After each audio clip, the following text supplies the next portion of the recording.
बिस्मिल्लाहिर्रहमानिर्रहीम, अस्सलामुअलैकुम, good morning, welcome to सुबह सवेरे पाकिस्तान। मैं हूँ हमजा तारड़ और मैं हूँ आपके साथ सैयदा इकरा बुखारी और उम्मीद करते हैं आप सब खैरियत से होंगे। अच्छा, मैं रोज़ आप लोगों के साथ कोई ना कोई रिसर्च ऐसी होती है शेयर करती हूँ जिसमें आपकी जिस तरह आम रूटीन जो है उससे जो है ना वो रेलिवेंट होती है। अगर आप थोड़ा सा उसके ऊपर गौर व फिक्र कर लें, अमल कर लें, तो आप किसी भी हादसे से बच सकते हैं, किसी भी नुकसान से बच सकते हैं, या कोई सेहत जो कोई कुछ बेहतरी आ सकती है आपकी ज़िंदगी में। तो जैसे मैं सोशल मीडिया पे मैं जिस तरह स्क्रॉल कर रही थी तो मैंने एक पोस्ट देखी, वहाँ पर वो पोस्ट से देखी मुझे बड़ा हैरानगी भी हुई और मैंने सोचा कि मैं क्यों ना आपके साथ वो शेयर करूँ। वो पोस्ट ये थी कि जिस तरह सालगिरह का केक तो हम सभी कोई ना कोई खुशी होती है, किसी की बर्थडे होती है, एनिवर्सरी होती है, कुछ भी होता है, हम केक कटिंग करते हैं। लेकिन उसमें ये क्या होता है कि जिस तरह से हम लोग एक दूसरे के मुंह पे भी लगा देते हैं केक, जिसकी बर्थडे होती है, जिसकी भी कोई ऐसा कोई मेन बंदा होता है हम उसके केक मुंह पे लगा देते हैं, इस तरह ही करते हैं चीज़ें। तो उसमें ये था कि वो उस पोस्ट में कि जो फ्रेंड्स थे वो उस लड़की के उन्होंने उसके मुंह पे जो है वो केक मारा तो सही, लेकिन जो केक को उन्होंने कंपनी जो बनाती है केक उसमें उन्होंने जोड़ने के लिए उसको उसकी लेयर्स को इक्वल करने के लिए बीच में स्टिक्स लगाई होती हैं। तो टूथपिक टाइप की स्टिक थी, बिल्कुल वो ऐसी स्टिक सी थी, वो उसकी आंख के बिल्कुल एज पे लग गई। उसकी आंख तो बच गई, मतलब वो आंख ज़ाया हो सकती डॉक्टर्स ने कहा, लेकिन उनको अस्पताल जाना पड़ा। अस्पताल उसको जाना पड़ा। जब उन्होंने वो केक से उसकी शक्ल बाहर निकाली तो उसके फ्रेंड्स भी हैरान रह गए कि जो खून है वो टपक रहा था और उसको वो जो लड़की थी वो भी कराह रही थी उस दर्द की वजह से कि उसकी जो वो टूथपिक सी थी वो उसको लग गई उसकी आंख के पास। अच्छा देखें, अब ये कोई रिसर्च तो नहीं है, लेकिन ये हमारी आम जिंदगी की ऑब्जर्वेशंस होती हैं जो हमें पता लगती हैं। अब खास तौर पे कस्टमाइज्ड केक जो हैं उसका रिवाज बहुत ज़्यादा बढ़ गया और उसके अंदर हमें पता है कि बहुत सारी ऐसी चीज़ें इस्तेमाल की जा रही होती हैं जिससे कुछ स्टैंड किसी ने लगाना हो या ऊपर कुछ बनाना हो, उसके लिए नीचे कुछ चीज़ें लगाई जाती हैं कि उससे थोड़ी सी सपोर्ट हो सके, लेकिन वो ऊपर हमें नज़र नहीं आ रही होती हैं, तो हमें तो नहीं पता होता कि अंदर क्या है। तो जब आप किसी के मुंह पे अक्सर ऐसा होता है कि चलें वैसे थोड़ा सा लगा दिया मुंह पे, वो भी नहीं करना चाहिए, खैर रिस्क की बेहुरमती हो रही होती है। लेकिन नुकसान की बात यह है कि जब मुंह पकड़ के हम अक्सर खास तौर पे ज़्यादा लड़के ऐसा कर रहे होते हैं तो वो करते हैं, वो नुकसानदेह हो सकता है। आपको नहीं मालूम कि ये जो आपका कस्टमाइज्ड केक है इसके अंदर क्या चीज़ें इस्तेमाल की गई हैं, क्या कुछ स्टिक्स तो मौजूद नहीं है। अच्छा, वो जब स्टिक लगी ना तो डॉक्टर ने कहा कि ये आप शुक्र करें कि वो बचत हो गई, क्योंकि बिल्कुल उसकी आँख की एज के पास लगी है, खुदा न खासा उसकी आँख में लगती तो उसकी आँख ज़ाया हो जाती। खैर ये एक एक्सपीरियंस उन्हें करना पड़ा। लेकिन कैंडल्स का जो इस्तेमाल हो रहा होता है उसके अंदर भी हम अक्सर देखते हैं कि वो जिस तरह से अब वो कर रहे होते हैं, मतलब कि छोटे छोटे उनको फायरवर्क्स कहा जाए, क्या कहा जाए, स्पार्किंग कैंडल्स जो होती हैं, वो कैंडल्स होती हैं, उससे भी अक्सर आग लग जाती है। इसका बहुत ज़्यादा ख्याल रखना भी ज़रूरी होता है। तो आप ये खुशी के मौक़ों के ऊपर क्योंकि हम बहुत ज़्यादा एक्साइटेड होते हैं तो हम ये छोटी छोटी गलतियाँ करते हैं और जिससे बहुत बड़ा नुकसान भी हो सकता है। तो जिस तरह से इकरा ने हमारे साथ ये अपनी ऑब्जर्वेशन शेयर की है, बिल्कुल ठीक बात है, हमें इन चीज़ों का ख्याल रखना चाहिए, ख़ासतौर पर बच्चों के लिए बहुत ज़्यादा ख्याल रखना चाहिए। अब आपने ऐसा नहीं करना क्योंकि हमें नहीं पता जो ऊपर से केक नज़र आ रहा है इसके नीचे सपोर्ट के लिए क्या क्या चीज़ें उन्होंने इस्तेमाल की हैं, तो ज़रा बी केयरफुल। और अब कोरोना की बिगड़ती हुई सूरत हाल के पेश नज़र अब बहुत सख्त इकदामात उठाने पड़ रहे हैं और सूबाई हुकूमत जो सिंध की है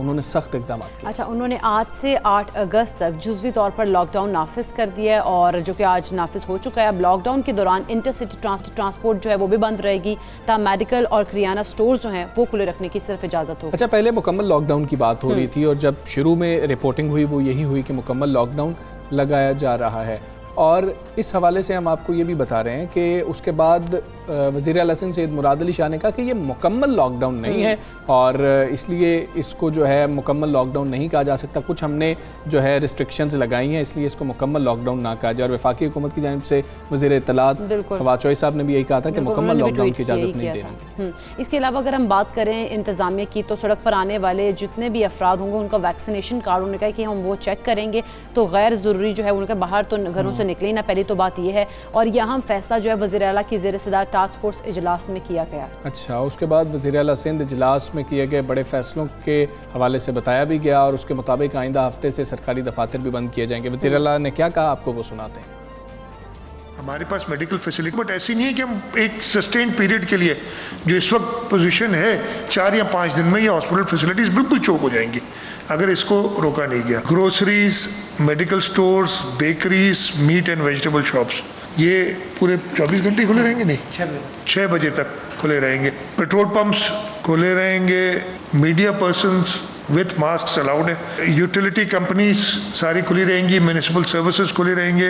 रेस्टोरेंट्स में सिर्फ डिलीवरी अगले 9 दिन के लिए। इस लॉकडाउन को इफेक्टिव करें।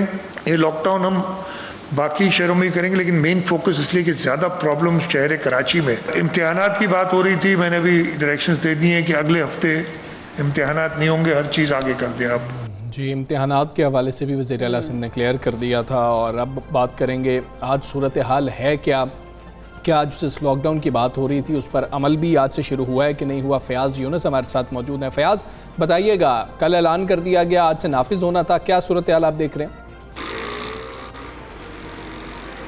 देखिए, बिल्कुल वज़ीर आला सिंध ने कल अहकामात दिए थे, जिसके फौरी बाद आज सुबह से ही हम देख रहे हैं कि इंतज़ामिया मुतहरिक हो चुकी है। शहर के मुख्तलिफ इलाकों में पुलिस की जानिब से नाकाबंदी लगाई गई है। मैं इस वक्त जो है कारसास रूट पर मौजूद हूँ। यहाँ पर भी मैं देख रहा हूँ कि पुलिस की जानिब से नाके लगाए गए हैं। पिकटों पर तमाम तर अफराद को रोका जा रहा है। जितने भी अफराद गैर ज़रूरी तौर पर जा रहे हैं उन्हें गाड़ियों से, बसों से उतारा जा रहा है। जो पब्लिक ट्रांसपोर्ट है उसके बारे में बताया जाता है कि पाबंदी थी और पब्लिक ट्रांसपोर्ट की जितनी भी बसें यहाँ पर गुजर रही हैं उनको रोका जा रहा है। जितने भी बसों में सवार मुसाफिर हैं उनको उतारा जा रहा है। रक्षों को भी चेक किया जा रहा है। अगर रक्षों में 2 से ज़ायद मुसाफिर हैं तो उनको भी उतारा जा रहा है। कराची में कोरोना वायरस के केसेस की शरह में इजाफे के बाद वज़ीर आला सिंध ने 8 अगस्त तक जो है लॉकडाउन के अहकाम जारी किए थे। डबल सवारी पर भी पाबंदी लगाई थी। आज पहला रोज़ है और आज पहले रोज़ हम देख रहे हैं कि पुलिस की जानिब से थोड़ी नरमी बरती जा रही है, क्योंकि पुलिस का कहना है कि तमाम तर अफराद जो बिना मास्क के भी घूम रहे हैं उनको वार्न किया जा रहा है। जो डबल सवारी पर अफराद घूम रहे हैं उनको भी वार्निंग दी जा रही है। इस वक्त हम देख रहे हैं कि जो लोग हैं वो बड़ी तादाद में घरों से बाहर निकले तो उन्होंने सुबह से, उनको आइडिया नहीं था कि पुलिस की जानिब से अचानक इतनी ज़्यादा सख्ती की जाए। शहर के मुख्तलिफ शाहराओं की अगर हम बात करें तो सबसे बड़ी जो शाहरा है वो शाहरा फैसल है। उसके भी मुख्तलिफ पॉइंट्स पर नाके लगाए गए हैं। National highway, steel town, Malir city, इसके अलावा एयरपोर्ट रोड पर भी नाके लगाए गए हैं, जहां पुलिस के साथ साथ रेंजर्स और ट्रैफिक पुलिस के भी जवान मौजूद हैं। पुलिस की जानिब से कहा जा रहा है कि शाम 6 बजे तक करियाना स्टोर, जनरल स्टोर और उनके साथ जो है सब्जी की दुकानें खुली रहेंगी, मेडिकल स्टोर खुले रहेगा। अगर कोई दुकानदार गैर ज़रूरी तौर पर दुकान खोलेगा तो उसके खिलाफ इंतज़ामिया के साथ मिलकर जो है सख्त कार्रवाई की जाएगी। जी ठीक है फयाज़, बहुत शुक्रिया, आपने हमें आगाह किया जो आज सूरत हाल है शहर की। और हम बात कर लेंगे सूबाई वज़ीर तैमूर तालपुर हमारे साथ इस वक्त मौजूद हैं। तैमूर तालपुर साहब, अस्सलाम वालेकुम, गुड मॉर्निंग। सिंध हुकूमत ने जो फैसले किए वो तो वज़ीर आला सिंध सैयद मुराद अली शाह ने बता दिए, लेकिन क्या तमाम स्टेक होल्डर्स को एतमाद में लिया गया था? ख़ासतौर पर ताजिर बरादरी की बात की जाए, वो सरापा एहतजाज है। बिस्मिल्लाहिर्रहमानिर्रहीम। बिल्कुल जनाब, हमने कंप्लीट लॉकडाउन लगा दिया है शहर में, और इस लॉकडाउन के अंदर जो ज़रूरी अशिया हैं, आपके हॉस्पिटल्स हैं, मीट शॉप्स हैं, मीट शॉप्स वगैरह जो आपकी ज़रूरी अशिया की चीज़ें वो खुली भी होंगी 6 से 6 तक। उसके अलावा हर चीज़ बंद होगी। मूवमेंट पर भी पाबंदी है। हम रिक्वेस्ट करते हैं शहरियों को कि वो अपने घरों तक महदूद रहें, घरों से बाहर ना निकलें। अगर किसी ज़रूरी काम के लिए आपको निकलना है तो आप अपने उस इलाके के अंदर ही रहें।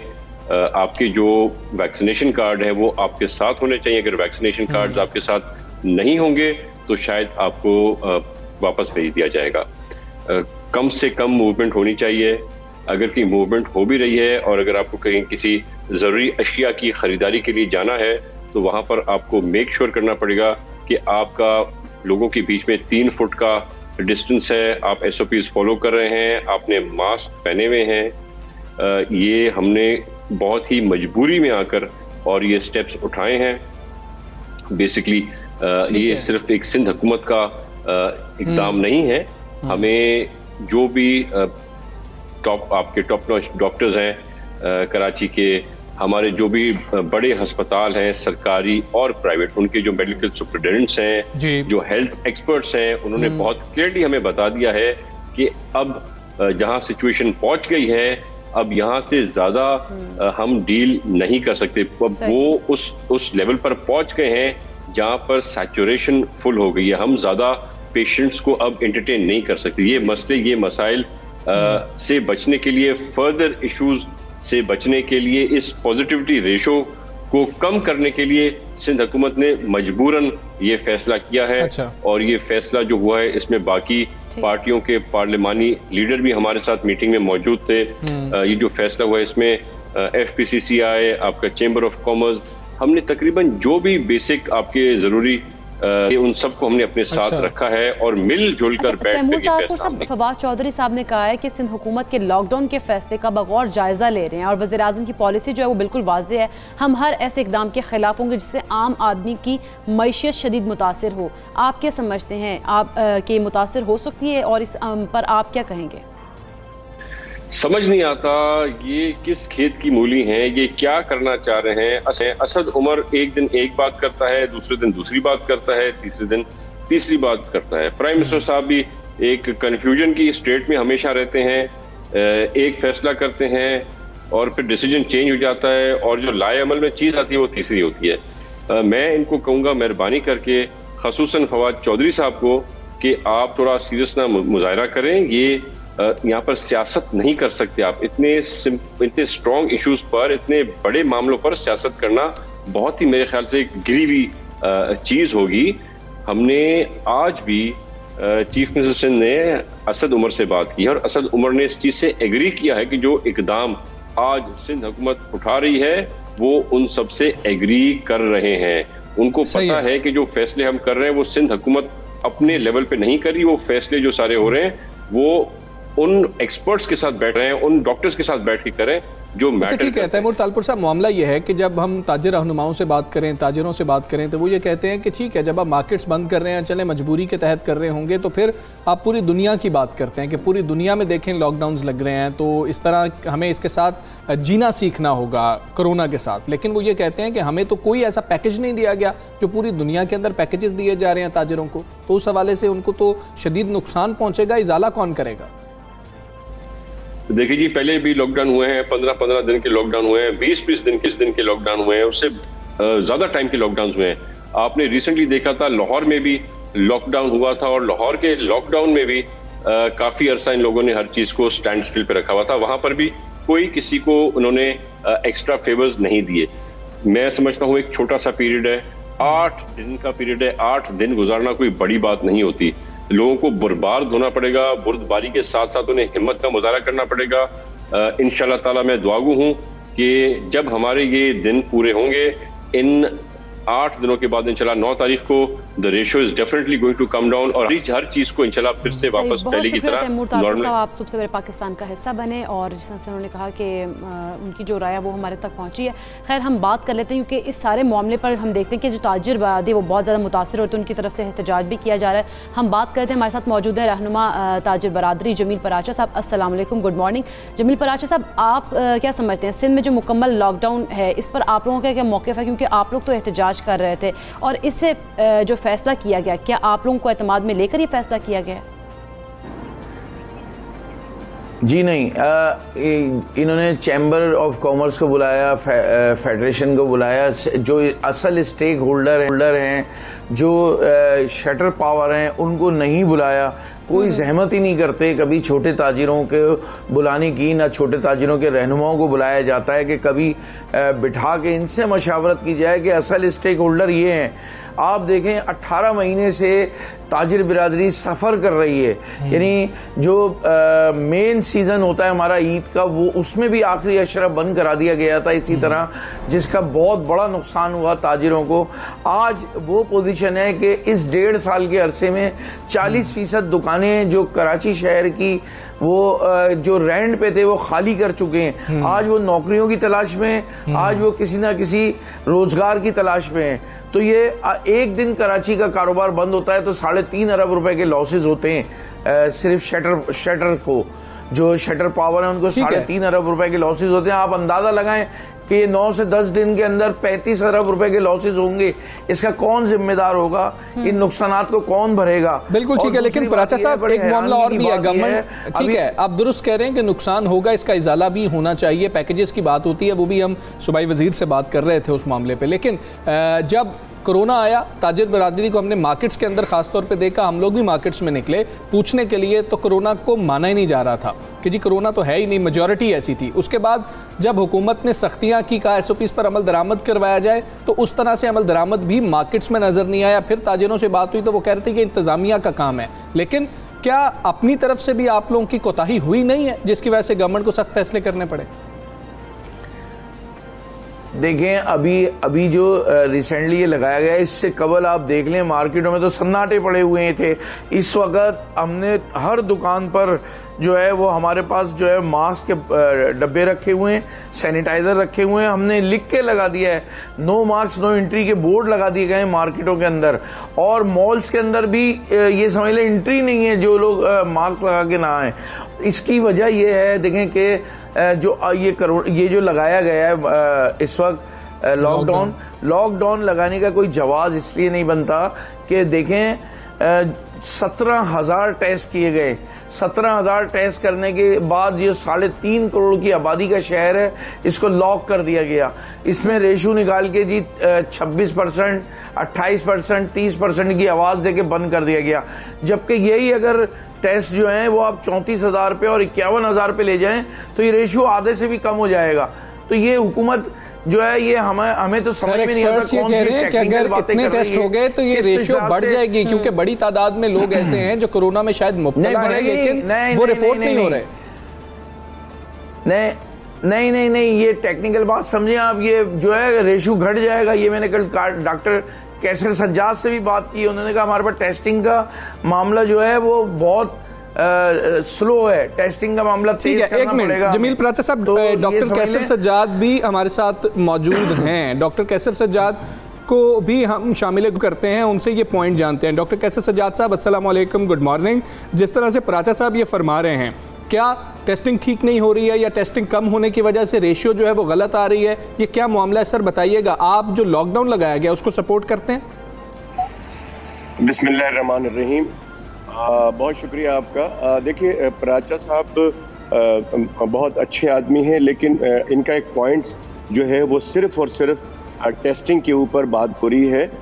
मैं समझता हूँ कि अगर थोड़ी देर के लिए टेस्टिंग को हटा दें और प्राचा साहब सिर्फ और सिर्फ अस्पताल का दौरा कर लें, किसी को लेके चले जाएं अस्पताल में, आगा खान चले जाएं, इंडस हॉस्पिटल चले जाएं, इन्फेक्शियस डिजीज हॉस्पिटल चले जाएं, ये एक्सपो सेंटर पे जो फील्ड आइसोलेशन सेंटर है जिसको ब्रिगेडियर साहब जो है ज़बरदस्त तरीके से मैनेज कर रहे हैं, वहाँ चले जाएं, वहाँ से मरीज को वापस किया जा रहा है। मेरा पॉइंट ये है कि टेस्ट, आपने बिल्कुल सही कहा, आपकी बात मैंने सुनी कि टेस्ट अगर ज्यादा बढ़ा दिए जाएंगे तो नंबर ये और बढ़ जाएंगे, नंबर एक। नंबर दो, मैंने ये बात की है कि टेस्ट कम हो रहे हैं, टेस्ट को और बढ़ाना चाहिए, नंबर एक। नंबर दो बात ये है कि अगर घर का फर्द, अगर सपोज एक आदमी को कोरोना हो गया है और मैं तकरीबन 15-20 लोगों को घर पे रख कर ट्रीटमेंट कर रहा हूँ टेलीफोन के जरिए, और आप यकीन करें कि एक आदमी को हुआ है, घर का जो सरबराह है उसने अपनी बीवी को, बच्चों को, सबको लगा दिया है, तो वो एक आदमी ने टेस्ट कराया है, बाकी ने टेस्ट नहीं कराया है, इसलिए कि ऑब्वियस सी बात है वो तमाम लोग पॉजिटिव ही हैं, कोरोना लगा है उनको। तो इस तरह से बहुत सारे ऐसे लोग हैं जो टेस्ट कराते ही नहीं हैं, और मैं भी उनको कहता हूं कि ठीक है जी, आप फिर घर पे आइसोलेट करें, बाहर ना जाएं, आपको क्लिनिकली हम कहते हैं कि आप कोरोना पॉजिटिव है। लेकिन मेरी जमील भाई से सिर्फ मेरी रिक्वेस्ट ये है कि देखें सिर्फ और सिर्फ बात को समझें। इस वक्त बहुत ज्यादा प्रॉब्लम है, हम बहसे डॉक्टर के, देखिए आपने जो भी कोई बीमारी होती है आप यकीनन डॉक्टर्स के पास जाते हैं, उसके तशखीस कराते हैं और उसकी एहतियाती तदाबीर बताता है, जो दवा देता है उस पर आप अमल करते हैं। तो ये एक बीमारी है, और बीमारी का ऐसी बीमारी जिसका इलाज मौजूद नहीं है, इसको सिर्फ हम सिम्टोमेटिकली और इसका एहतियाती एक इलाज है। सूरत हाल कराची में बन गई, और जिस तरह आप भी बता रहे हैं कि हॉस्पिटल में ये सूरत हाल है, तो क्या जो गवर्नमेंट की जानिब से 9 दिन का लॉकडाउन लगाया गया, ये मौसर है या फिर इसको मजीद बढ़ाना होगा? देखिए, मैं पाकिस्तान मेडिकल एसोसिएशन ने तो 2 दिन पहले, इस मीटिंग से 2 दिन पहले ये डिमांड की थी, जब हमने पूरा कराची की जब सूरत हाल देखी, हमने और मेरे पास 3-4 लोग एक दिन में मुझे फोन कर रहे थे कि बिस्तर नहीं मिल रहा, मुझे फलां अस्पताल वापस कर रहा है, मैं क्या करूं, अब अपने अब्बा को कहा। तो मैंने उस वक्त फौरी तौर पे डिमांड की थी कि शहर के अंदर कंप्लीट लॉकडाउन लगाया जाए। पाकिस्तान मेडिकल एसोसिएशन का कंप्लीट लॉकडाउन का मुतालबा था एटलीस्ट 15 दिन के लिए, ताकि ये जो गिराफ जो इंतकाल करने वालों का और मरीजों का ऊपर जा रहा है ये कुछ नीचे आ जाए, वरना खुदा ना खास्ता अस्पताल के बाहर लोग ऑक्सीजन लगाने के लिए लाइन लगा लें। इंडिया वाली सूरत हाल से बचने के लिए हम ये चाहते थे, लेकिन उम्मीद मैं करता हूं अल्लाह से, जैसे अल्लाह ताला ने पिछले वेव्स में भी हमें सपोर्ट किया, हमें हमारे ऊपर रहमत की, तो मैं समझता हूं कि ये जो सिंध गवर्नमेंट ने किया है जो भी है, मैं समझता हूं कि यही हमारे लिए कारामत साबित हो जाए। ठीक है, आप टोटली सपोर्ट करते हैं इसको। ठीक है डॉक्टर साहब साथ रहिए, पराचा साहब से ही बात कर लेते हैं। पराचा साहब, हमने गुफ्तगू में शामिल किया डॉक्टर कैसर सज्जाद को, अब हमें ये बता दीजिए कि ताजर बरादरी जो है उसका अगला लाएअमल क्या होगा, क्योंकि हुकूमत ने तो फैसला कर लिया, लॉकडाउन आज से नाफिज भी हो गया। देखिए मैं पहले एक बात को वाज़ेह भी कर दूं कि कराची की हॉस्पिटल्स में सिर्फ कराची के शहरी जो एडमिट नहीं है, पूरे इंटीरियर सिंध से आके कराची में वो लोग एडमिट हैं।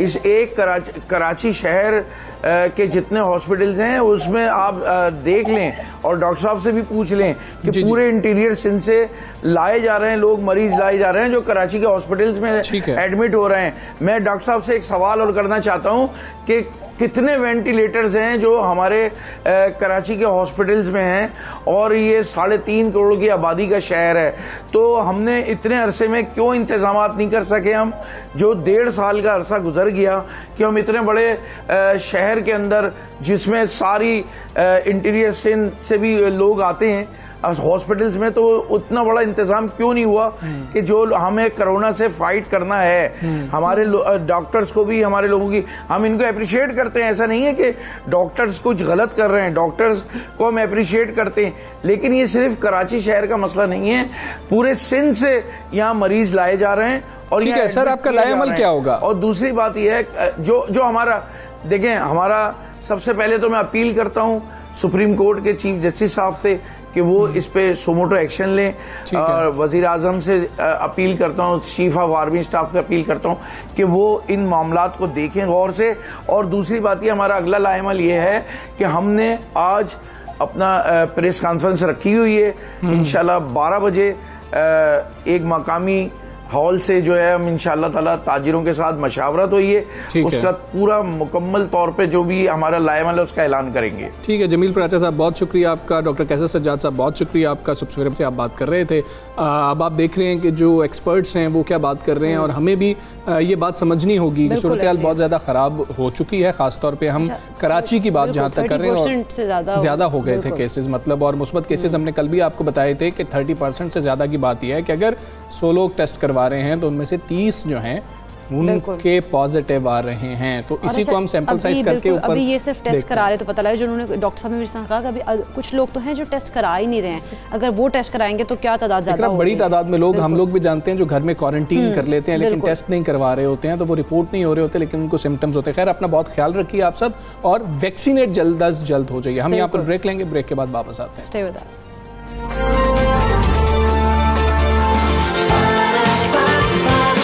सुबह सवेरे पाकिस्तान।